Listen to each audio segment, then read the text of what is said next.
வந்து ஒரு short notes எழுதி அப்பா படிக்காதவங்க கூட தெம்பா இருப்பான். அந்த படிச்சவனுக்கு வர பதட்டம் இருக்கே அப்பப்பா சொல்ல முடியாது. அந்த எக்ஸாம் டைம்ல அதை அட்டன் பண்ணி முடிக்கிறதுக்குள்ள ஆவி போயிடும். பார்த்தா இந்த 1 மார்க்ல 2 மார்க்ல 0.5ல இல்லைன்னா வந்து 7 மார்க்ல இப்படி எல்லாம் ப்ரிலிம்ஸ் போயிட்டு மெயின்ஸ் விடுறது. இந்த மாதிரி கஷ்டப்பட்டவங்களுக்கு தான் அதோட அருமை என்ன அப்படிங்கிறது தெரியும். கவர்மெண்ட் ஜாப் அப்படிங்கிறது எட்டாக்கணி அப்படிங்கிறது நீங்க குரூப் 1ல 26 போஸ்டிங் விட்டப்பே வந்து தெரிஞ்சு போச்சு.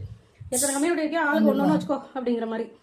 இப்போ 41 பேருக்கு அரசு வேலைனா உங்கள் வீட்டு காசுல இருந்து கொடுங்க சார், யாரும் கேள்வி கேட்க போகிறது கிடையாது. அதாவது கவர்மெண்ட்லேயே ஒரு சில நார்ம்ஸ் இருக்குது. என்ன அப்படின்னா, ஒரு ராணுவ வீரர் இறக்குறாரு அப்படின்னா அவருக்கு என்ன, ஒரு சாதாரண குடிமகன் இறக்குறாங்க அப்படின்னா அவருக்கு என்ன, ஒரு குழந்தை இறக்குது ஒரு விபத்தில் அப்படின்னா அதுக்கு என்ன. அதாவது கவர்மெண்டால ஒரு இழப்பு வருது அப்படின்னா மட்டும்தான் அதுக்கு வந்து நிவாரண தொகை வந்து அறிவிப்பாங்க. சரியா? இதுதான் நார்ம்ஸ். இப்போ 41 பேருக்கு அரசு பேம்பர்ல இறந்தது வந்து கவர்மெண்டால ஏற்பட்ட இழப்பு கிடையாது. அப்படிங்கிறப்ப நீங்க தான் பொறுப்புன்னு சொல்லி ஆல்ரெடி 20 லட்சம் கொடுத்துட்டீங்க அப்படின்னா அதோட நிப்பாட்டுங்க சார். ஒரு மெண்டல் ஒன்று சொல்லிட்டு இருந்துச்சு, எங்க அண்ணன் அவர் காசு கொடுக்குறேன்னு சொன்னாருன்னா அது மாதிரி நீங்க உங்க காசு கொடுங்க, யாரும் கேள்வி கேட்க போறது கிடையாது.